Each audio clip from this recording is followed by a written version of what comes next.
당신은 지금 이 순간에도 묻고 있을지 모릅니다. 왜 나만 당하는 걸까? 회사에서 또 누군가의 일을 떠안았습니다. 거절하지 못했습니다. 거절하면 나쁜 사람이 될 것 같았으니까요. 친구의 부탁을 들어주었습니다. 세 번째입니다. 하지만 당신이 부탁했을 때 그 친구는 바빠서 안 된다고 했습니다. 가족 모임에서 또 당신만 희생했습니다. 당신의 시간, 당신의 돈, 당신의 감정이 늘 뒷전입니다. 그리고 밤이 되면 당신은 생각합니다. 착하게 살면 손해만 보는 건가? 아닙니다. 착함이 문제가 아닙니다. 당신이 착한 것은 아름다운 일입니다. 문제는 당신이 착함과 만만함을 구분하지 못한다는 것입니다. 착함은 당신의 가치입니다. 하지만 만만함은 당신의 경계가 무너진 상태입니다.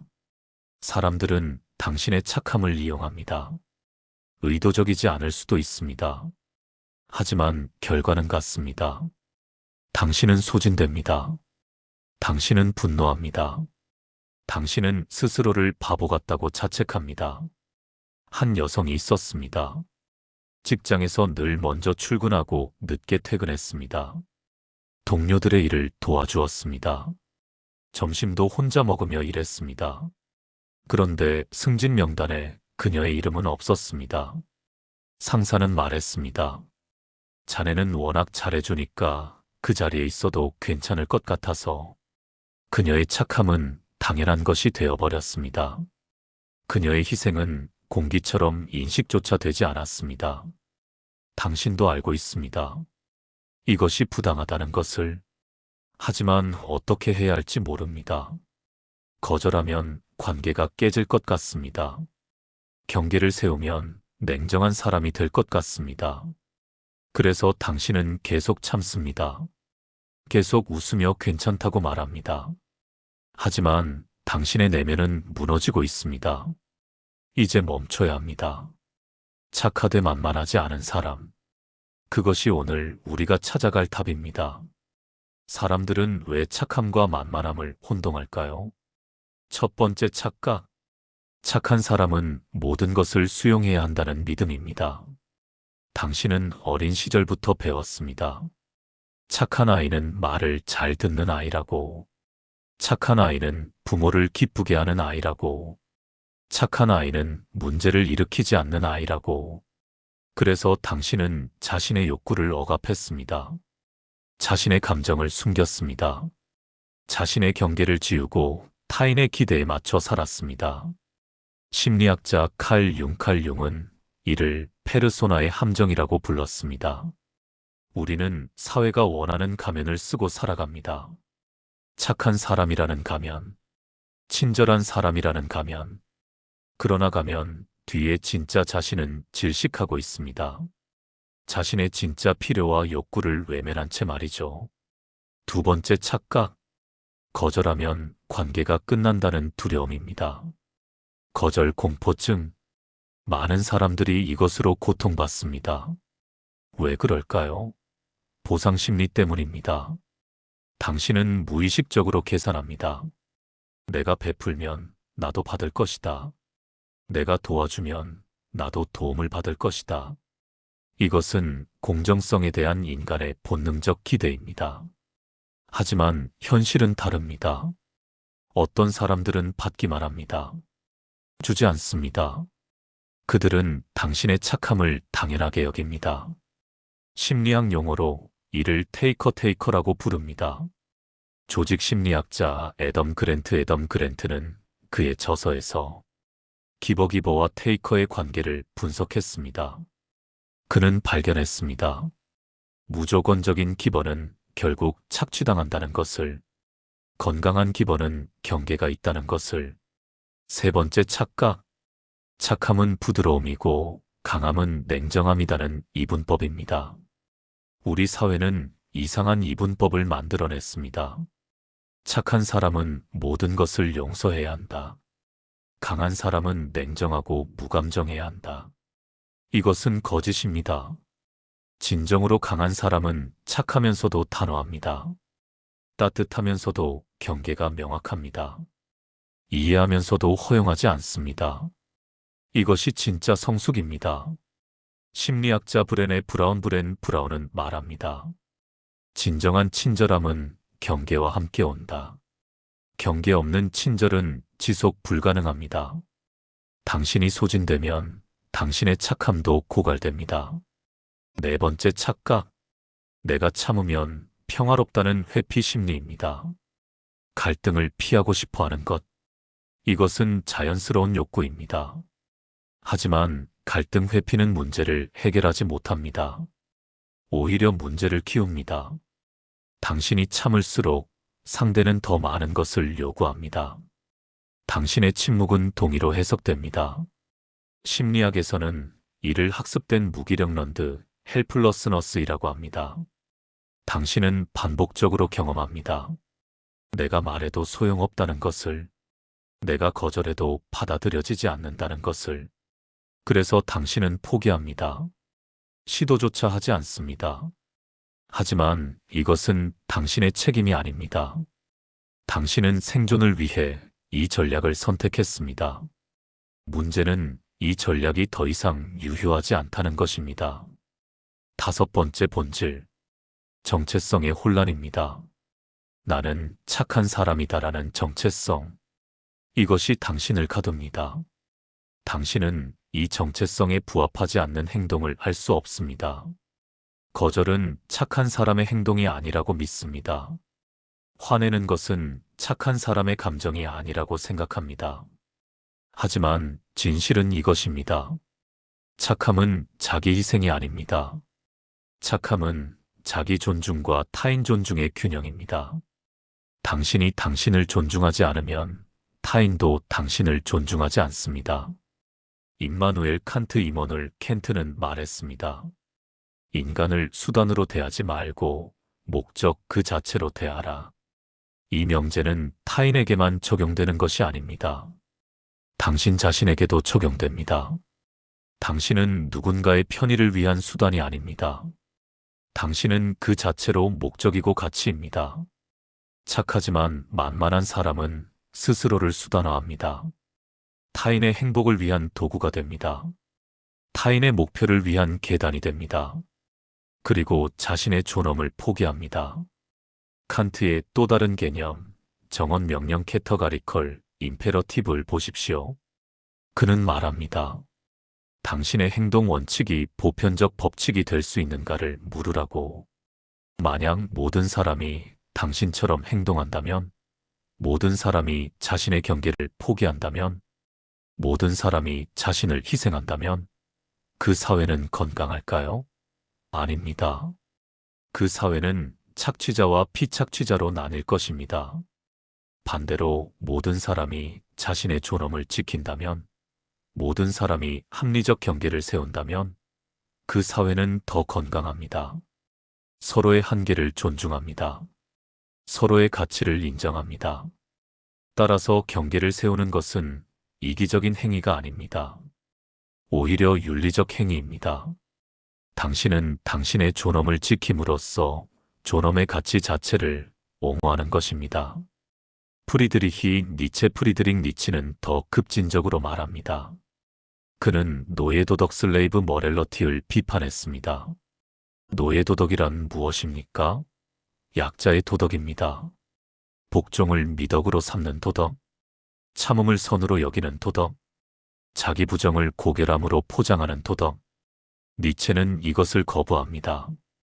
그는 주인 도덕 메스터 머렐러티를 제시합니다. 주인 도덕은 힘의 긍정입니다. 자기 창조의 의지입니다. 자신의 가치를 스스로 정의하는 용기입니다. 오해하지 마십시오. 니체가 말하는 힘은 타인을 짓밟는 힘이 아닙니다. 자기 자신을 세우는 힘입니다. 자신의 기준을 만드는 힘입니다. 타인의 평가에 흔들리지 않는 힘입니다. 착하지만 만만하지 않은 사람. 이것이 바로 니체적 의미의 강한 사람입니다. 그는 타인에게 친절합니다. 하지만 자신을 배반하지 않습니다. 그는 도움을 줍니다. 하지만 자신의 선택으로 강요받지 않습니다. 니체는 위버맨 CBRMENSCH, 즉 초인을 말했습니다. 초인은 기존의 가치를 넘어서는 사람입니다. 착한 사람은 만만해야 한다는 기존의 가치. 이것을 넘어서십시오.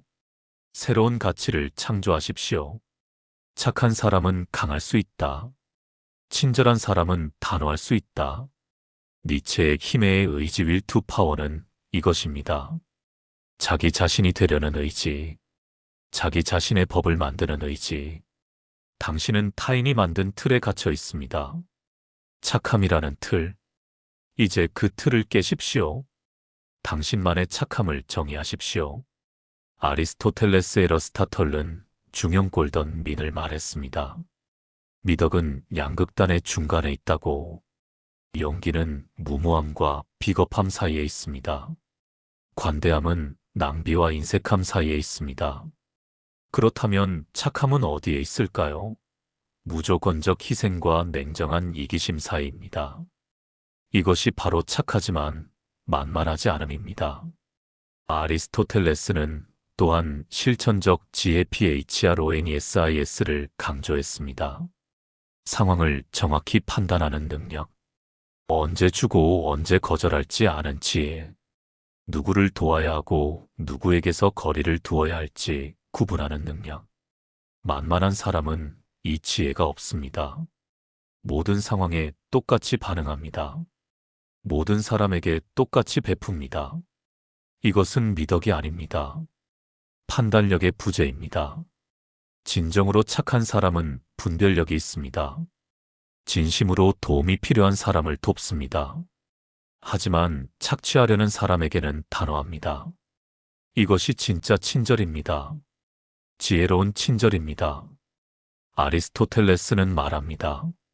미덕은 습관에서 온다고. 한 번의 용기 있는 행동이 당신을 용기 있는 사람으로 만들지 않습니다. 반복된 용기 있는 선택이 당신을 용기 있는 사람으로 만듭니다. 마찬가지입니다. 한 번의 거절이 당신을 만만하지 않은 사람으로 만들지 않습니다. 반복된 경계 세우기, 반복된 자기 존중, 이것이 당신을 변화시킵니다. 장폴 사르트르진 마이너스 폴 사트러는 선언합니다. 실존은 본질에 앞선다. 당신은 태어날 때부터 착한 사람이 아닙니다. 당신이 착한 사람이 된 것은 당신의 선택 때문입니다. 그리고 당신이 만만한 사람이 된 것도 당신의 선택 때문입니다. 가혹하게 들릴 수 있습니다. 하지만 이것은 희망의 메시지입니다. 왜냐하면 선택의 결과라면 다른 선택을 할 수 있다는 뜻이니까요.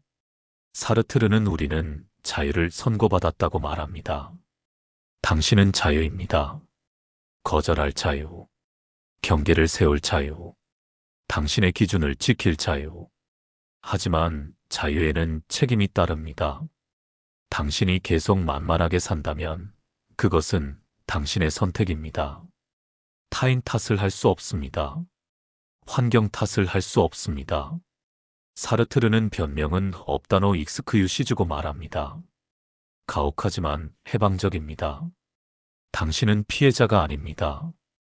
당신은 행위자입니다. 매 순간 당신은 선택합니다. 어떤 사람이 될 것인지. 그리고 사르트르의 또 다른 개념, 앙가주망 엔게이지먼트, 참여, 헌신을 의미합니다. 당신은 당신의 삶에 참여해야 합니다. 방관자가 되어서는 안 됩니다. 당신의 삶의 주인이 되어야 합니다. 착하지만 만만하지 않은 사람이 되는 것.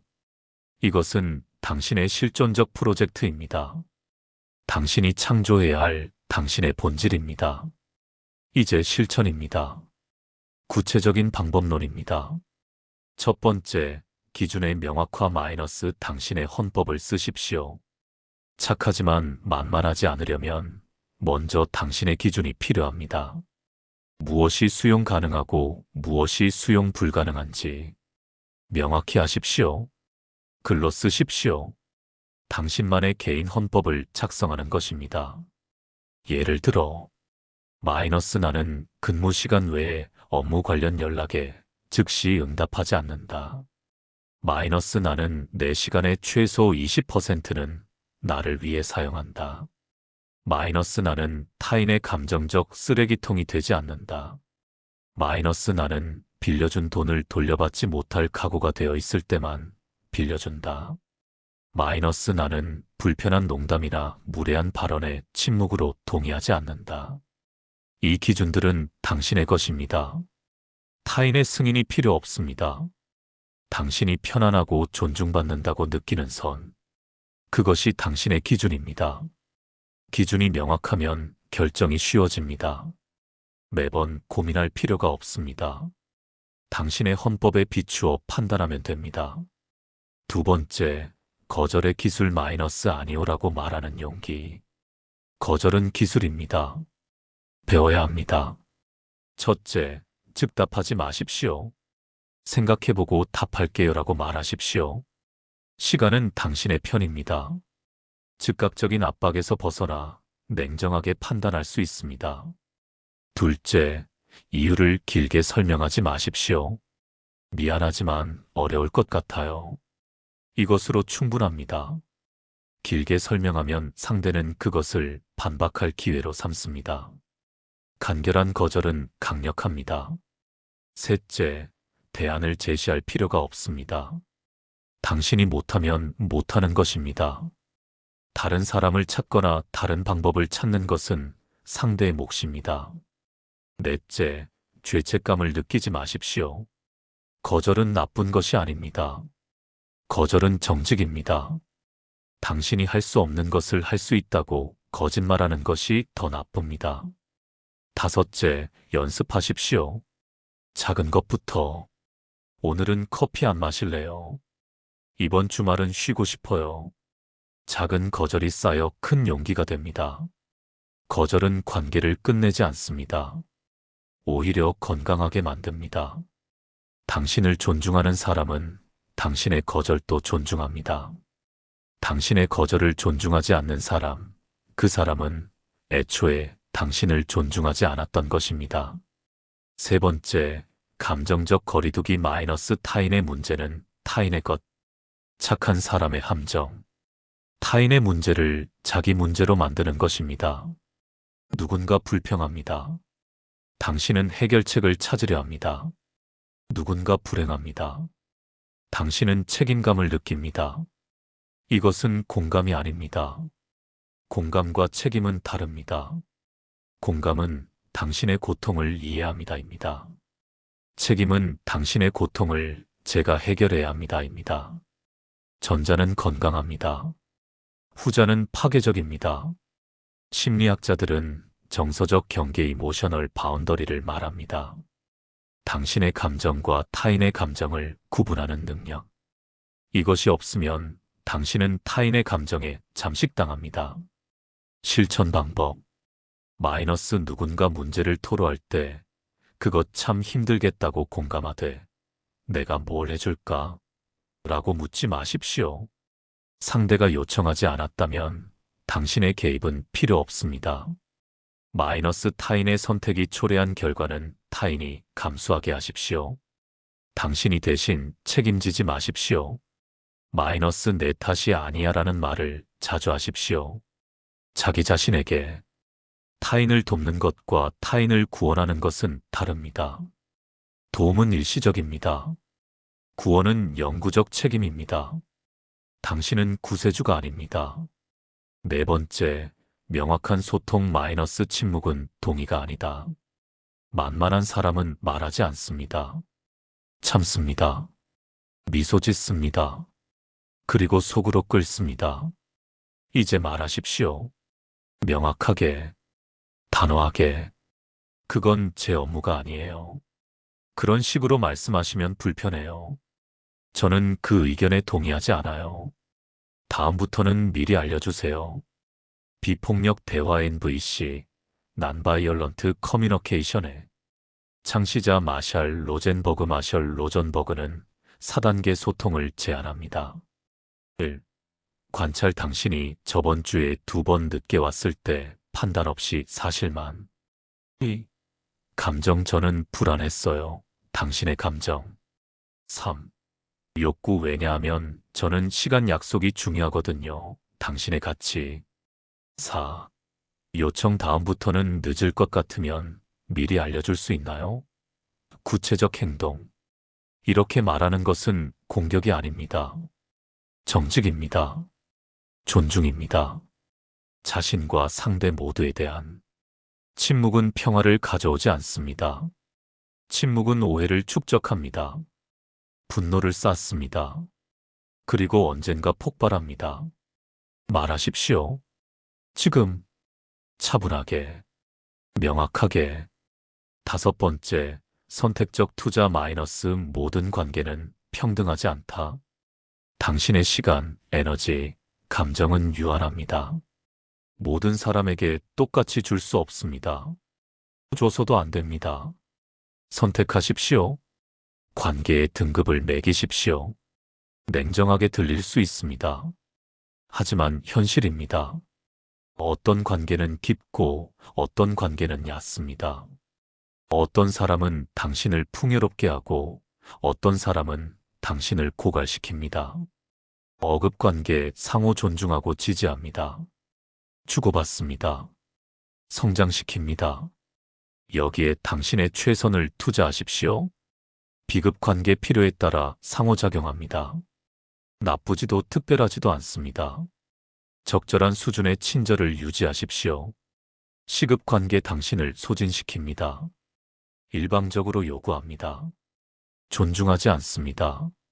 거리를 두십시오. 최소한의 예의만 지키십시오.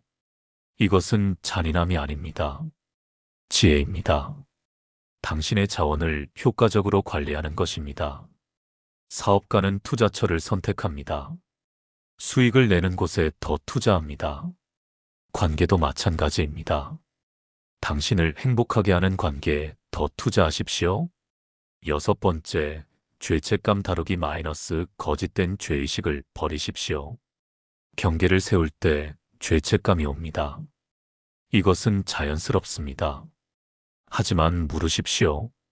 이 죄책감은 정당한가?